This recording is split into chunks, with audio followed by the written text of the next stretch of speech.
Wow, aren't we lucky to have heard that original recording of a barber giving a haircut in 1524. If you listen closely, you can hear his scissors cutting a man's little goatee into shape. Just thrilling.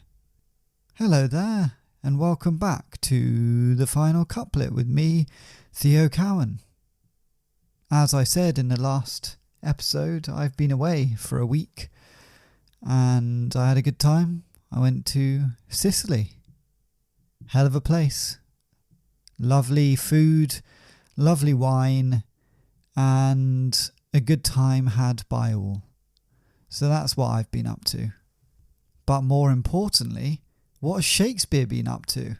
Well, I'll tell you what he's been up to. He's had a birthday.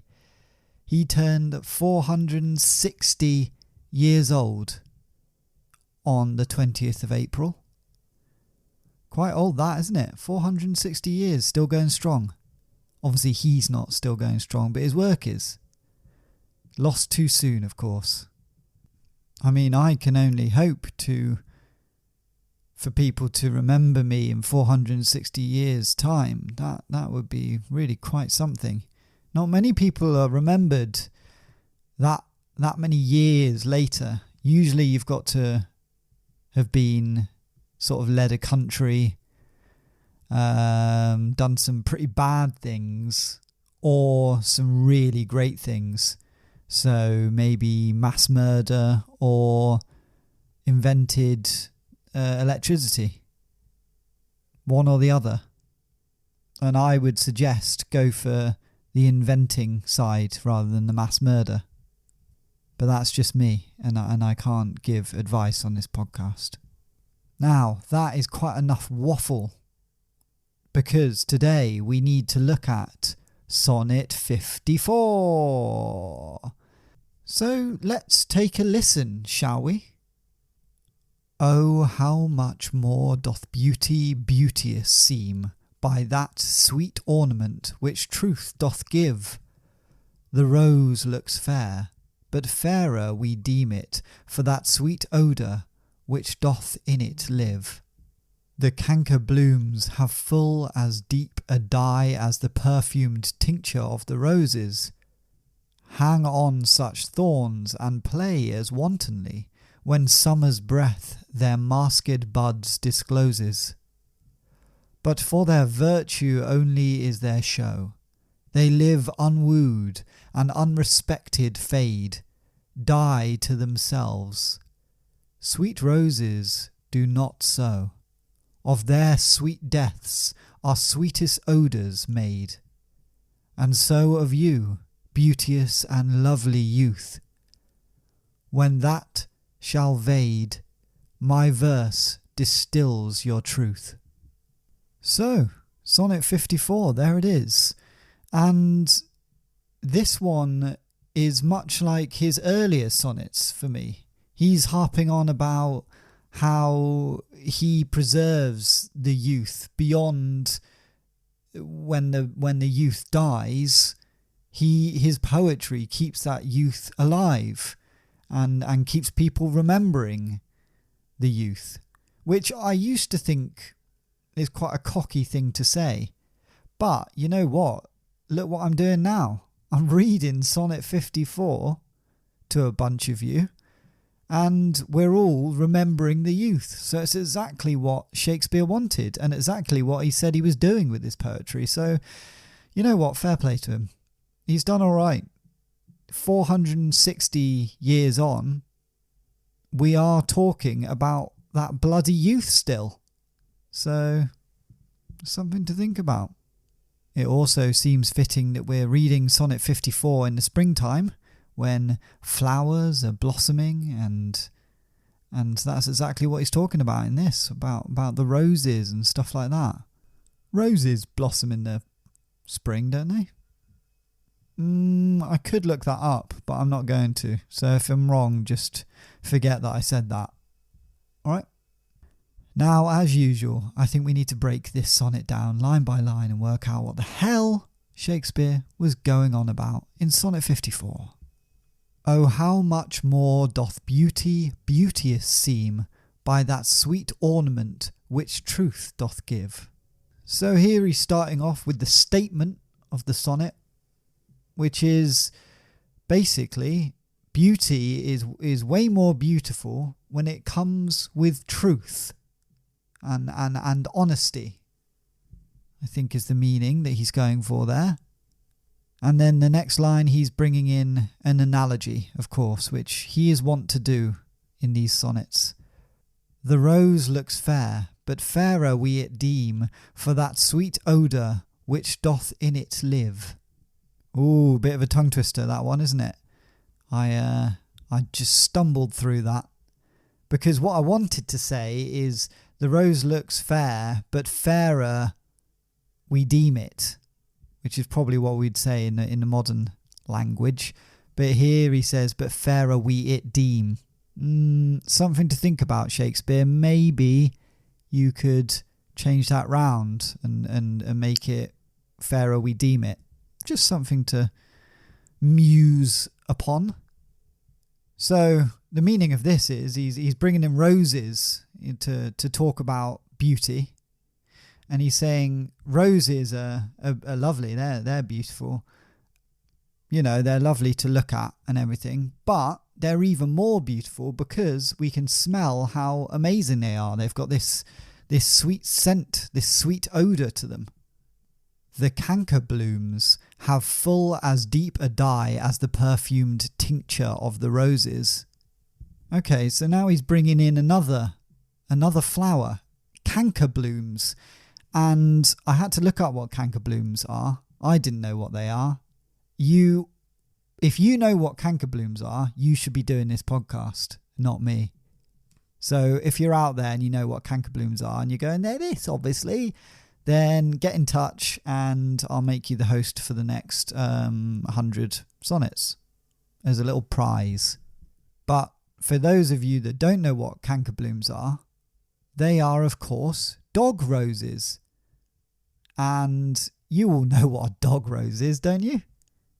Okay, well, if you don't know what a dog rose is, then let me tell you exactly what they are. They're sort of rose-like.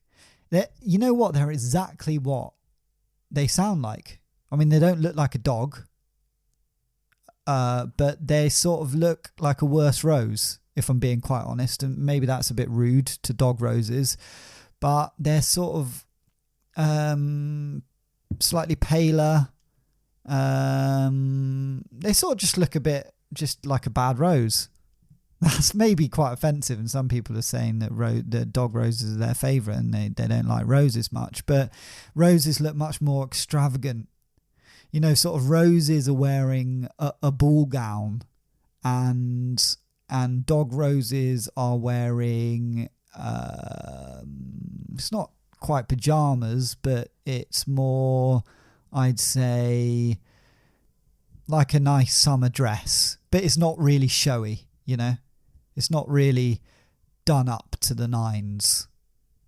Anyway, that's quite enough about dog roses and me trying to describe them. You know what you can do is you can just go on Google and look them up.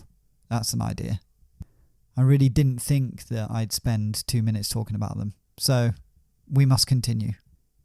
So here he's comparing the canker-blooms to the roses, and he's saying they're just as deep in colour and they're perfumed as well. So they look and smell very much like a rose. And he continues with, hang on such thorns and play as wantonly, when summer's breath their masked buds discloses. So he's continuing that. He's saying they have thorns as well, and they look and, well, play as wantonly, which is a nice little phrase, isn't it? But basically he's saying, and they look just as beautiful when summer opens their buds. So they do bloom in summer. It's not spring. Idiot, Theo, obviously. Come on. Pull yourself together. But for their virtue only is their show. They live unwoo'd and unrespected, fade, die to themselves. So we all knew that there was a but coming, and here it is. So he's saying about the canker-blooms is that their virtue is only in their looks. No one actually respects them. They're unrespected and unwoo'd. They're alone, unnoticed. Wow, he's got a real problem with these canker-blooms, doesn't he? I mean, they're not that bad looking. So they're just superficial. They just look good. They're not like the rose. They're not deep like the rose. And he's about to say that exact thing. He's about to compare it to the rose again. Sweet roses do not so. Of their sweet deaths are sweetest odours made. So he's saying roses aren't the same as these canker-blooms, these dog roses. Because, and I think this is what he's saying, is when roses, real roses, die, you can make lovely, beautiful perfume out of them, out of their petals and stuff, which is nice. It is nice, and we still do that. There's loads of perfumes with roses in it, so their scent carries on. Unlike the bloody dog roses, horrible, they just die. We won't be making them into perfume, I'll tell you that for free. And now we're on to the final couplet. And so of you, beauteous and lovely youth, when that shall fade, my verse distills your truth. So here he's saying that you are like a rose, not the dog rose, crucially. When you fade away, my poems will preserve you. Which is strange, because he's not actually saying that. He's bigging himself up, really, isn't he? He's not saying that you're so beautiful that when you die everyone will remember you. He's saying that actually my poetry will make you remembered. This has nothing to do with you, really. Which, if I received this as a poem, I'd be a bit like, well, yeah, you're just bigging up your own poetry here, but what about me? I'm really nice and amazing, and I'm good looking and everything. And people will remember me when I die for hundreds of years just because of me. And how amazing I am, won't they? That's what you should be saying, not about how good your writing is. But, that's just my opinion. He also says fade instead of fade. And I don't know, look, this could be a typo. Maybe go back and revisit that. But fade, I don't know. I quite like fade, actually. Maybe I prefer fade to fade. Over the years, fade has turned into fade, and why is my question. Leave it as fade. Fade sounds good. Maybe if fade was still Vade, then Darth Vader would be Darth Vader now. That's a thought, isn't it? Anyway, that's Sonnet 54.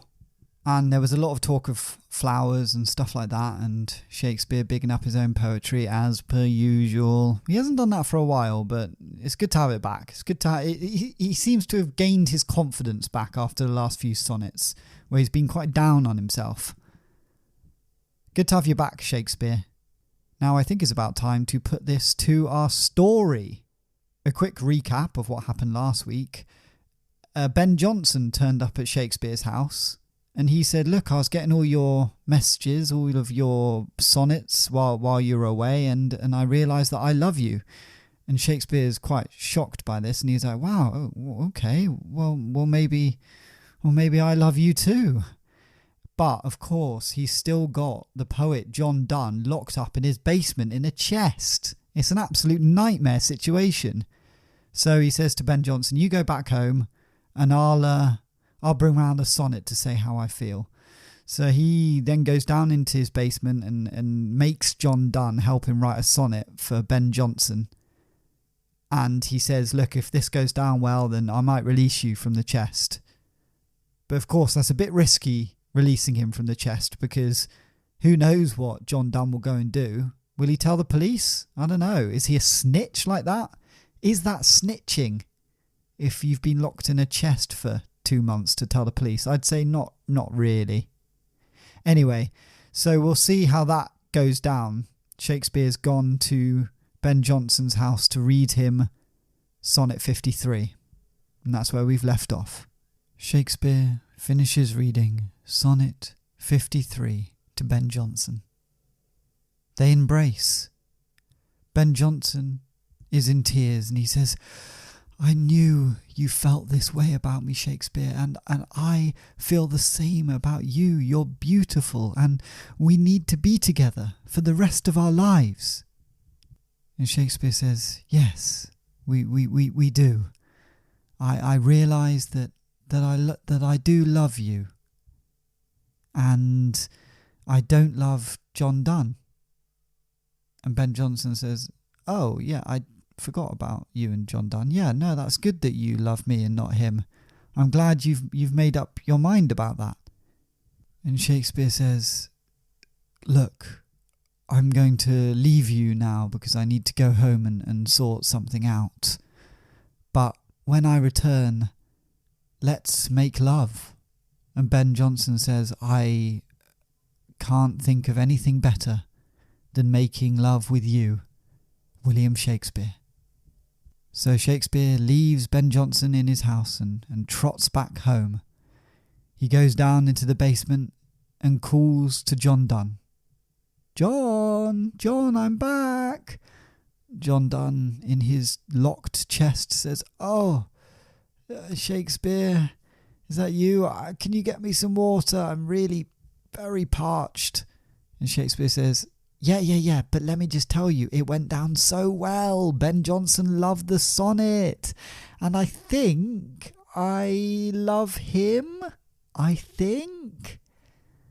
And John Donne says, oh, I'm so pleased for you, Shakespeare. That's amazing news.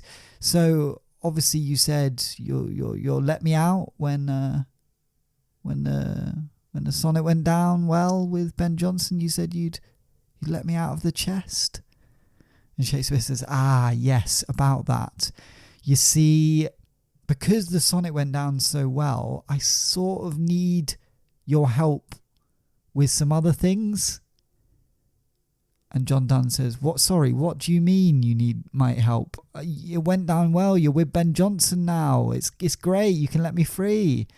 And Shakespeare says, yeah, but that sonnet was sort of our work, and I think the reason it went down so well with Ben Jonson is because we both collaborated on it, and that's why he loved it so much. And John Donne says, okay, Shakespeare, I'll help you with one more thing, and after that, you have to release me. And Shakespeare said, okay, fine, but what can I do to Ben Jonson to keep him loving me? And John Donne says, well, perfume always goes down well. As a gift, perhaps?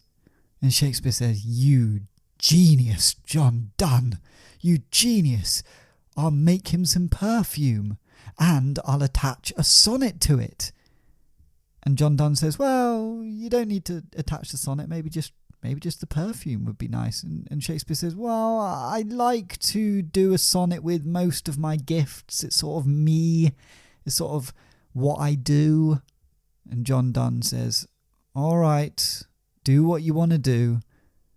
But when this is received by Ben Jonson, please release me, because I'm tired, and my wife, your ex-wife, probably is wondering where I am. It's been 2 months, for God's sake. And Shakespeare says, yep, absolutely. And he hurries off upstairs into his garden, where he picks some lovely roses. He mashes them all up and makes a perfume out of them, a lovely scented perfume. And then he goes up to his writing room and writes Sonnet 54. He attaches Sonnet 54 to the little bottle of perfume that he made of the roses from his back garden, and gives the bottle and sonnet to the waiting Mercutio. Mercutio has had a great couple of weeks just relaxing, chilling out, hanging out with his friends. But now he has an errand to run. So he takes the bottle and sonnet and he runs along to Ben Jonson's house. He paws at the door on arrival. Ben Jonson opens it and sees Mercutio waiting with the bottle and sonnet. And Ben Jonson says, oh gosh, for me? From Shakespeare? How wonderful, how delightful. He grabs the bottle and shuts the door in Mercutio's face. Mercutio, of course, was hoping for maybe a saucer of milk, some water even. But no one treats him fairly in this God-forsaken world. Ben Jonson sprays the perfume in front of him and walks through, sniffing the air. It smells like beautiful roses. His favourite. How did Shakespeare know? And as he smelt the scent, he read Sonnet 54. Oh, beauty seems way more beautiful when it comes with honesty. Roses are beautiful, but we think they're even more beautiful because they smell really nice. Wild flowers have as deep a colour as a rose. Their thorns are the same and are just as beautiful when summer opens their buds.